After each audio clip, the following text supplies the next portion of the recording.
मेरा नाम शैलेंद्र द्विवेदी है और मैं भोजपुरी आईटी सेल का फाउंडर हूँ।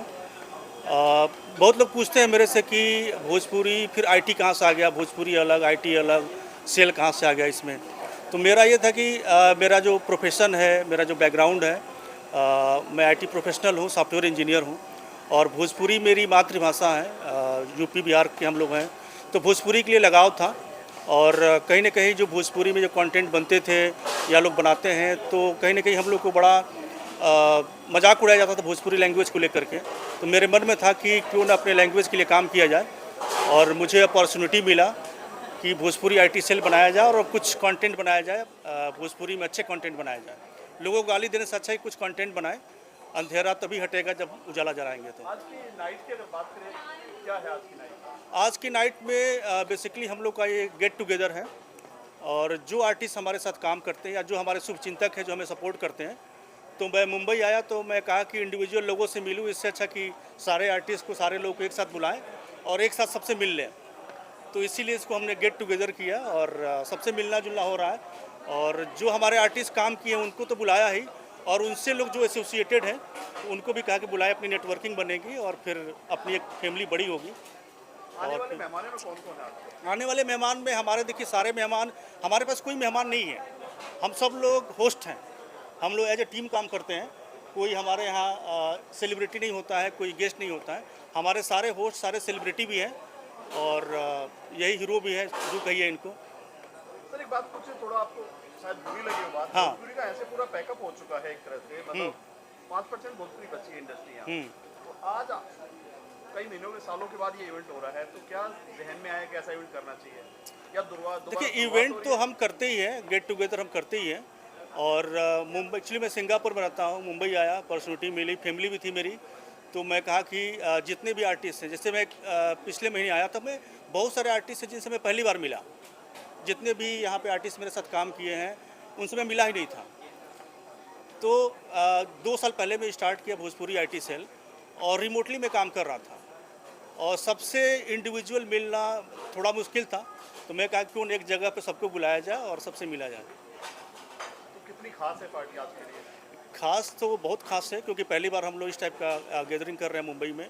और ये बहुत शॉर्ट नोटिस पे था, बिना प्रिपरेशन का था। जैसे मैं कि बोला कि कोई गेस्ट नहीं है हमारा, सब होस्ट हैं, सब लोग चीज़ों को लीड कर रहे हैं, ये खुद ही ऑर्गेनाइज कर रहे हैं। मुझे ऑर्गेनाइज करने की जरूरत नहीं पड़ रही है, मुझे लग रहा है कि मैं यहाँ के गेस्ट हूँ।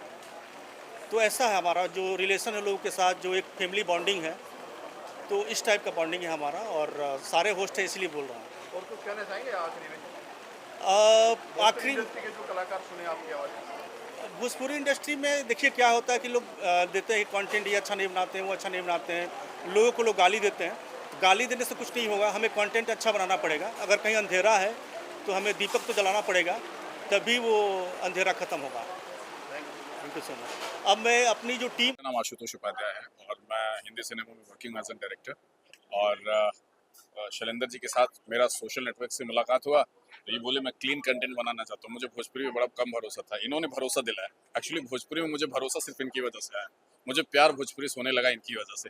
और मैंने इनके एक चैनल का, मुझे लगता है सबसे बड़ा गाना मैंने रामलीला किया था और काफ़ी हिट साबित हुआ। अनूप जलोटा जी को हमने भोजपुरी में गवाया और बहुत बहुत बड़ा गाना हुआ था हमारा। और थैंक यू, शैलेंद्र जी ने मुझे वो दिया मौका कि मैं इनके लिए कुछ अच्छा कर पाया। और I wish will work together in future for 100% sure. Thank you so much. आप आगे रहे। सॉरी, मैं उत्तर प्रदेश जौनपुर से हूँ और मुंबई में पिछले 15 साल से हूँ उधर से। और सर क्या कहना है इसके बारे में? आशुतोष जी से मेरी मुलाकात हुई, और पहले बॉलीवुड करते थे। तो जब इनसे मुलाकात हुई, मेरा कंटेंट ही देखे, ये कि इनको विश्वास ही नहीं है कि भोजपुरी में ऐसे भी कंटेंट बनते हैं। तो इतना एक्साइटेड हो गए कि भाई मैं भी आपके साथ करना चाहता हूँ काम। तो फिर मैं इनको मैं सिंगापुर में था, जिम्मेदारी दिया कि राम जी का मंदिर का उद्घाटन है, तो आप अनूप जलोटा से हम लोग भोजपुरी में गाना गवाते हैं। हिंदी में सब लोग गाते हैं, भजन सम्राट हैं।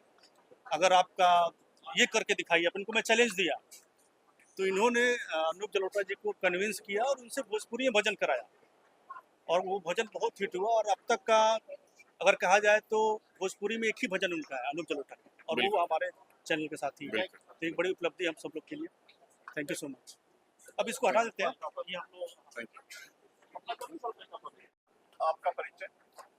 मेरा नाम मोहित कुमार है और मैं एक म्यूज़िक डायरेक्टर, म्यूज़िक कंपोज़र मेरे गाने जो हैं सर के चैनल पे ये आप देख रहे हैं, राम राज फिर से आएगा।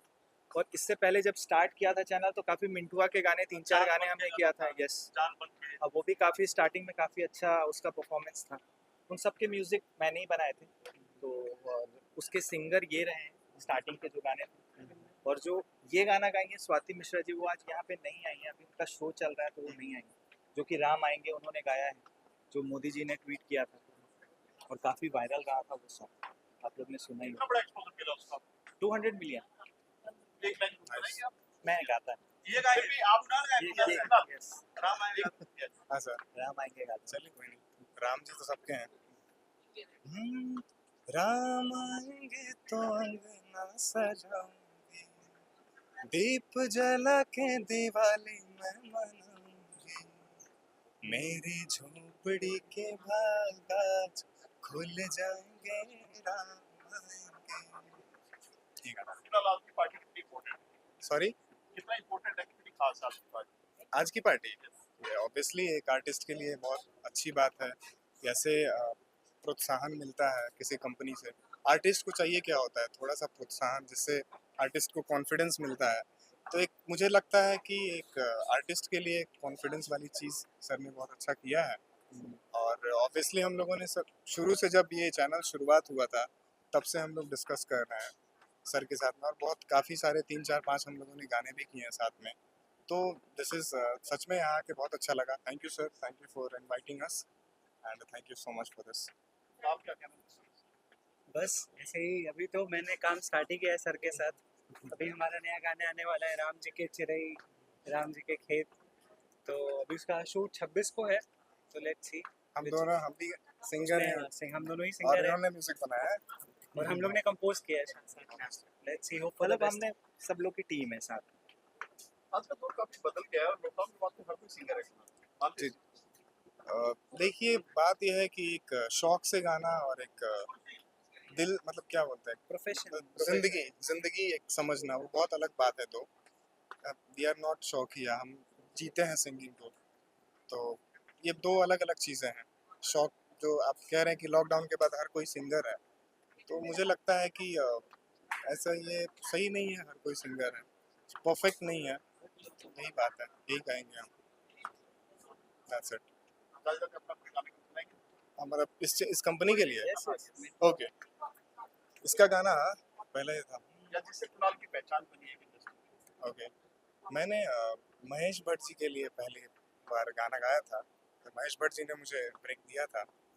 वो गाना म्यूजिक इन्होंने ही बनाया था, उसका कंपोज मैंने किया था। वो गाना कुछ सा था, ऐ दिल बता तो क्यों है खफा यूं, रूठा क्यों मुझसे, ऐ दिल बता तो आ बैठ बातें संग तेरे करना, क्यों है भरा सा, ऐ दिल बता तो। महेश भट्ट जी। बेसिकली रहने वाला बिहार से हूँ, सिवान से, तो भोजपुरी के लिए एक अलग लगाव है। और जो गाने भोजपुरी में आते हैं वो अगर आप लोग देखोगे तो वो है नहीं कि हम बैठ के घर वालों के साथ देखें। तो जब शैलेंद्र भैया ने इनिशिएटिव लिया कि नहीं, मैं करना है कुछ भोजपुरी में अच्छा करना है, तो फिर मैं बस उनके साथ दिया और बाकी आपके सामने है। और बहुत लोगों ने उस गानों को प्यार दिया, सारे गानों को। थैंक यू सो मच आप उसके क्या लिए। कहना चाहोगे? कौन से गाने का हिस्सा है? मेरा तो जो गाना था वो था पटना वाली मुनिया, जो हाथी लेबे घोड़ा लेबे आया था, वो उसका सेकंड पार्ट था। गाना इतना हिट हुआ, फिर सर ने सोचा इसका दोबारा एक पार्ट बनाया जाए और सर ने फिर मेरे को मौका दिया। अभी बाय प्रोफेशन मैं एक्टर हूँ, टीवी में काम कर रही हूँ, लेकिन अगर मैं बोलूँ मेरी करियर की शुरुआत, तो मेरा पहला जो प्रोजेक्ट था वो ये गाना ही था।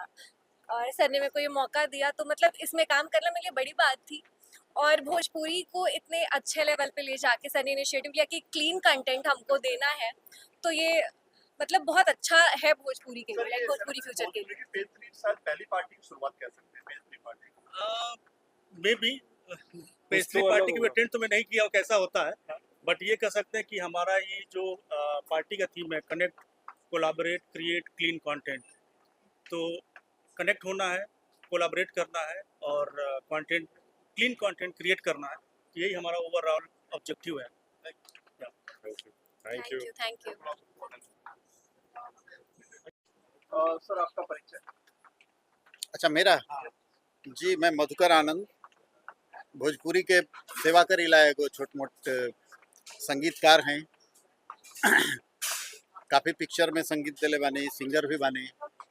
और हमारे शैलेंद्र भैया हमको इनवाइट किए, अपने कंपनी के लिए गाना बनाने का मौका दिए। हमने कोशिश किया और पब्लिक का बहुत बढ़िया प्यार मिला। तो सारी जितने हमारे दर्शक हैं, जितना भाई लोग हमने के देखले बा लोग, वो लोग के बहुत बहुत धन्यवाद कि हमने के गाना इतना अच्छा लगल। सुरभि जी हमारा साथे पहला बार गईली। बड़ा मीठा एकदम स्वीट वॉइस बा सुरभि जी के। और शैलेंद्र जी इतना अच्छा कोऑपरेटिव आदमी है कि इनके साथ काम करेगा। हम तो बहुत सैकड़ों प्रोड्यूसर के साथ काम किए, लेकिन ये एक बड़ा स्पेशल मुझे लगे कि भोजपुरी को ये आगे बढ़ाना चाहते हैं अश्लीलता से दूर रख के, और एक एडवांस वर्जन बनाना चाहते हैं। तो उसमें हम इनके लिए एकदम हमेशा इनके साथ तत्पर हैं। और आप लोग जितने हमारे ऑडियंस है सही आशीर्वाद दीजिए। मैम आप क्या कहना चाहोगे, कैसी जुड़ी? मैं दिल्ली में शोज़ करती हूँ। हिंदी गाती थी पहले, पर जब मैंने देखा भोजपुरी टाइटी पे बहुत ही क्लीन कंटेंट आ रहा है और इन्होंने एक मुहिम चलाई है भोजपुरी को क्लीन भोजपुरी, बेसिकली तो बहुत ही क्लीन सॉन्ग आने लगा। तो मैंने एक गाना गाया था कवर, कहवा गई लड़कैया, पहली बार, और उसके मिलियंस में व्यूज़ आए। तो मेरा इंटरेस्ट भी बढ़ा कि मैं गाऊँ भोजपुरी, अगर ऐसा बने तो कोई प्रॉब्लम नहीं है। फिर मधुकर सर के साथ सरकारी दूल्हा जो पहला ओरिजिनल गाना आया मेरा, और बहुत ही 13-15 मिलियन व्यूज़ हुए उसमें ना, 17 हो गया अभी। तो बस बहुत आप ही क्या कहना? साइलेंस प्लीज, साइलेंस, वाइट से प्लीज। आइए। तो ये आस्था जी हमारी जो सामने देखो। ये आस्था अब आप जी, इधर आइए ना। हाँ बीच में हो। हाँ मैं इधर आ गया। आस्था जी के थोड़ा मैं बोलना चाहूँगा। आस्था जी जैसे कि हाँ ठीक है, आस्था जी हमारी कंपनी की को फाउंडर और सीईओ हैं और काइंड ऑफ ये बैकबोन है। और इन्हीं के जो बोला जाता है ना कि हर एक आदमी, सक्सेसफुल आदमी के पीछे एक औरत का हाथ होता है, तो वो ये वही औरत है। और हमें मोटिवेट करती रहती है और फैमिली को भी मैनेज करती है। और प्रैक्टिकल देखा जाए तो यही ऑनर और प्रोड्यूसर हैं, हम तो वॉलंटियर हैं। तो आस्था जी क्या कहना है, जो भोजपुरी का पुनर्जन्म कह सकते हैं आज, क्योंकि भोजपुरी 95% खत्म हो चुकी है बॉलीवुड से। हाँ, क्योंकि ये पार्टी बहुत ही कई सालों के बाद देखने को मिला है, क्या कहना चाहोगे सर? नहीं, हम लोग सिंगापुर में रहते थे और वहाँ पे मतलब हम जो हमारे साइड के पर्सन भी होते हैं ना, वो अपना बताते हैं कि हम दिल्ली से हैं या कहीं से। तो हमें लगता था कि सब शर्माते हैं अपने खुद के रीज़न को वो करने के लिए। तो फिर हमने सोचा कुछ तो ऐसा करना चाहिए कि हम अपने आप को प्राउडली कह सकें कि हम उस पर्सन मतलब ये लैंग्वेज बोलते हैं या फिर इस रीज़न से आते हैं। तो वी स्टार्टेड दिस। भोजपुरी गलत की अपनी जन्मभूमि जो है सिंगापुर से यहाँ खींच के लाई है शैलेंद्र जी को, क्या मकसद था यहाँ पे करने का? मकसद यही है कि आगे मतलब और भी जो लोग अभी गलत बना भी रहे हैं ना, वो भी शुरू कर दे कि अच्छा बनाना, शैलेंद्र प्लीज। ताकि फिर अगली बार कोई ये ना कि भोजपुरी सॉन्ग मतलब गंदा ही गाना होता है, अच्छा गाना भी हो सकता है भोजपुरी, मतलब हम फैमिली के साथ भी सुन सकते हैं उस चीज़ को। इसके अलावा और क्या गेट टुगेदर पार्टी होने वाली है? अभी एक शुरुआत है एक तरह से शैलेंद्र जी। आप सेट बीच में ये सर आपने किया। बिल्कुल, ये तो हमारी शुरुआत है। जैसे कि मैं पहले भी बोला कि मैं मुंबई आया था, बहुत लिमिटेड टाइम के लिए सिंगापुर में रहता हूँ, फुल टाइम जॉब है। तो जब भी मैं आता हूँ तो लोगों से मिलना होता है। अगर मैं इंडिविजुअली सबसे मिलूँ तो बहुत टाइम लग जाएगा। तो रोज़ अगर 2 लोग से भी मिलूँ तो अगर 50 लोग से मिलना है तो 20-25 दिन तो निकालना पड़ेगा। तो मैं कहा क्यों ना एक गेट टुगेदर किया जाए और लोगों से मिले, बातें करें, समझे। और हर मीटिंग में मुझे कुछ सीखने को मिलता है, क्योंकि मैं इस इंडस्ट्री से नहीं हूँ। जितने लोगों से मिलता हूँ रोज़ मैं कुछ ना कुछ सीखता हूँ। जितने लोगों से मिलता हूँ, जितने प्रोजेक्ट करता हूँ, जितने लिरिक्स राइटर से मिलता हूँ, म्यूजिक डायरेक्टर से मिलता हूँ, सीखने को मिलता है। तो बस यही पर्पस था कि मिलना जुलना हो जाएगा और एक बार मिलने के बाद कनेक्शन और स्ट्रांग हो जाता है। क्योंकि अभी तो वर्चुअली हम लोग कनेक्टेड होते हैं तो ठीक है, हाय हेलो होता रहता है, बट एक बार मिलने के बाद जो संबंध और गहरा हो जाता है और फिर और भी मोटिवेशन मिलता है। अतुल जी हमारे साथ हैं, जो कि मेन जो होता है पिलर, जो राइटर होता है, वही किसी भी क्या कहना चाहो आज के वीडियो के बारे में? हाँ सर, मेरा नाम अतुल है और मैं जो है समझिए भैया का भाई हूँ और इनका जो भी आदेश समझिए मिलता है कि आपको लिखना है, ऐसे लिखना है, ऐसे लिखना है, तो वो मैं लिखता हूँ। और हमारा मतलब समझिए मुख्य उद्देश्य है कि जो पढ़ने लिखने वाले लोग हैं, जो मुख्य धारा से अभी थोड़ा सा दूर हुए हैं, वो हमारे गीतों में आएँ, सुने उसको और मतलब देखें और जाने के बदलाव की जो लहर है वो समझिए कि स्टार्ट मतलब कि स्टार्ट हो गई है। क्या कहना है शैलेंद्र जी के बारे में जो पहल की आज ये? शैलेंद्र भैया का विजन बहुत अच्छा है और मैं इनके जो समझिए उद्देश्य है उससे इंस्पायर हूँ। तो इसीलिए एक मतलब एक समझिए मन और आपका जो दिल है मिलता है हम लोगों का, तो ये एक अच्छी बात है बहुत। Thank you sir. Next team को हाँ प्रिया जी। मेरा नाम प्रिया मलिक है, मैं गायिका हूँ और मेरे साथ हमारे म्यूजिक डायरेक्टर हैं लक्ष्मीकांत। और हमारा इस चैनल पे 2 गाने हमारे थे, एक सैया मिले लड़कैया which is a folk, very old folk, UP Bihar में गाया जाता है, तो उसको हमने रिक्रिएट किया था। और दूसरा हमारा था हाथी लेबे घोड़ा लेबे which is also a very popular folk of Bihar, जिसके वजह से मतलब उस गाने को बहुत बहुत ज़्यादा लोगों ने प्यार किया और भैया ने उसे बहुत सुंदर से कंपोज किया, उसे प्रोड्यूस किया। एंड इस चैनल का जो एक मकसद है, जो अपनी संस्कृति, अपनी परंपरा, अपनी भाषा को यंग जनरेशन में लेके जाना, उसमें कहीं ना कहीं हमारी सोच भी बहुत उससे मैच करती है। तो जब होता है ना कि एक सोच और जब बहुत सारे सेम सोच वाले लोग मिलते हैं तो फिर कुछ धमाका ही होता है। तो सेम ऐसे ही धमाका हुआ और बहुत कम टाइम में मुझे लगता है भोजपुरी आईटी को बहुत प्यार मिला और लगातार इतने सुंदर सुंदर गाने और जिस तरीके से चाहे शब्द हो या कॉम्पोजिशन हो और हर अलग अलग सिंगर्स और स्पेशली अपकमिंग आर्टिस्ट को एक बहुत अच्छा प्लेटफॉर्म दिया गया है।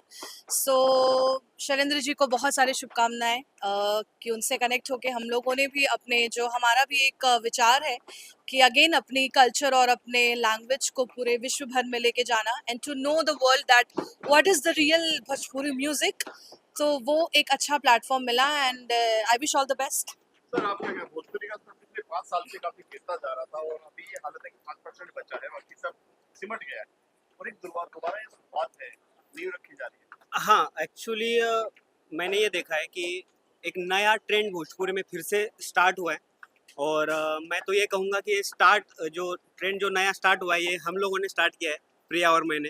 अच्छा, एक बार बस कहना चाहूंगी कि भैया बिहार से नहीं है, is a Marathi guy by the way. हाँ।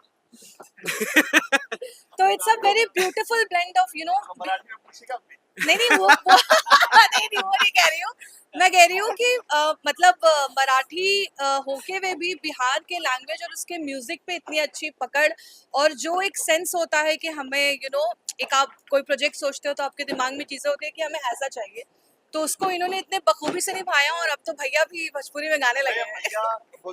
भैया सुना दीजिए। क्या कहना का हाल बा? मस्त है। लोग यहाँ से बाहर चले जाते हैं, हाँ। कनाडा, सिंगापुर से यहाँ आई है शैलेंद्र। हाँ, कितना बड़ा प्राउड फील करते हो बात को? बहुत अच्छी बात है और मेन चीज़ क्या है, जैसे प्रिया और हम पहले साथ में काम करते थे, कुछ हमारा काम शैलेंद्र सर ने देखा तो उनको भी एक विजन मिल गया कि हाँ यार ये कंटेंट हम लोग इसके ऊपर वर्क कर सकते हैं। जैसे आपने क्वेश्चन पूछा था कि भोजपुरी का जो मतलब जो स्तर है वो कैसे, तो उन्होंने उस स्तर को चेंज करने का एक थॉट उनके दिमाग में आया, तो स्टार्टअप हो गया हम लोगों से। और मैं हूँ महाराष्ट्रियन, तो भोजपुरी का उतना चीज़ें मुझको पता नहीं था। तो क्या हुआ, जैसे प्रिया तो पटना से है तो उसको पता है, तो हम लोग मिल के समझ लिया कि मैं क्या चीज़ है क्या है, और मेरा नयापन उसमें ऐड हो गया। Exactly. तो एक कुछ अलग चीज हाथी लेबे गाए या जो मन करेगा। हाँ गा सकते हैं।